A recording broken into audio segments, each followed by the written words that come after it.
किती काही बदललं गेलं आहे ना. काही वर्षापूर्वी मी आईला विचारायचे की आई भाजी काय बनवली, तीच मी आज रोज भाजीचं टेन्शन घेते की मी आज भाजी काय बनवू. आणि त्यातच पावसाळ्यात त्याचं टेन्शन खूप असतं. म्हणून मी या उन्हाळ्यात सुद्धा सांडगे बनवले होते आणि त्याचीच भाजी आज मी तुमच्यासोबत शेअर करणार आहे. आज आपण मिश्र डाळीच्या सांडग्याची भाजी बघणार आहोत. नमस्कार सर्वांना, मी स्नेहल मिक्स मॅजिक या यूट्यूब चॅनलमध्ये तुमचं सर्वांचं स्वागत आहे.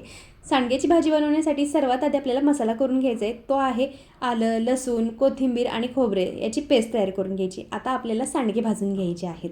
सांडगे आधी मीडियम गॅसवरती थोडेसे बिना तेल टाकता भाजून घ्यायचे आणि नंतर मग तेल टाकायचं आणि व्यवस्थित भाजून घ्यायचे. तेल आधी का नाही टाकायचं, कारण तेल टाकल्यास सांडगे लवकर लाल उठतात आणि भाजले जात नाही. म्हणून आधी न तेल टाकता व्यवस्थित भाजून घ्यायचे. सांडगे जास्त करपून द्यायचे नाहीत, थोडेसे ब्राऊन होईपर्यंतच आपल्याला भाजायचे आहेत. एक खमंग वास यायला चालू होईल.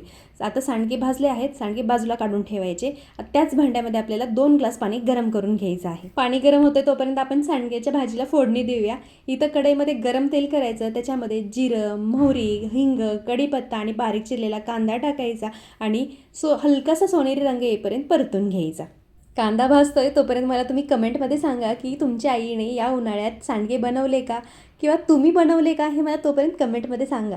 कांदा भाजला की त्याच्यामध्ये हळद, कांदा लसूण मसाला आणि मीठ टाकायचं. इथं माझ्याकडे मी कांदा लसूण मसाला वापरते, तुम्ही लाल तिखट वापरलं तरी चालेल. हे पण 1-2 मिनिट आपल्याला परतून घ्यायचं आहे आणि जो आपण बारीक केलेला मसाला आहे तो यात टाकायचा आणि तो सुद्धा 2 ते 3 मिनिटं व्यवस्थित परतून घ्यायचा. आता यातच आपल्याला 2 ते 3 चमचे पाणी टाकायचं आहे आणि हा मसाला शिजवून द्यायचा.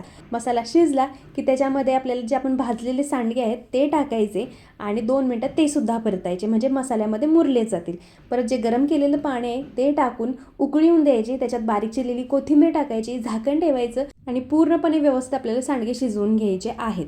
आता पाणी इथं मी 2 ग्लास वापरलेलं आहे, कारण मला लपतप भाजी करायची होती. तुम्हाला जर सुकी भाजी करायची असेल तर तुम्ही 1 ग्लास पाणी टाकू शकता, किंवा जर पातळ करायची असेल तर अजून थोडंसं पाणी वाढवा. आणि सांडग्याची भाजी शिजली, रसरशीत अशी तयार झाली ना की मग भातासोबत, भाकरीसोबत किंवा चपातीसोबत तुम्ही त्याचा आनंद घेऊ शकता.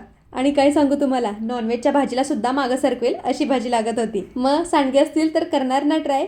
तुम्ही जर बनवले नसतील तर तुमच्या आईकडून घ्या आणि बनवून बघा, खूप छान लागतात. आणि जर सांडगेच नसतील ना तर पुढच्या उन्हाळ्यात बनवायला विसरू नका, म्हणजे असे पावसाळ्यामध्ये कामी येतात. मग चला बघू बरं आता. रेसिपी आवडली असेल तर लाईक, कमेंट, शेअर करा. आणि हो, तुम्ही माझ्या यूट्यूब चॅनलला अजून सबस्क्राईब केलं नसेल तर प्लीज सबस्क्राईब करा. मी अशा छान छान रेसिपीज अपलोड केलेल्या आहेत आणि इन फ्युचर पण मी अपलोड करत राहीन. ते नोटिफिकेशन तुम्हाला येण्यासाठी बेल आयकॉन प्रेस करायला विसरू नका.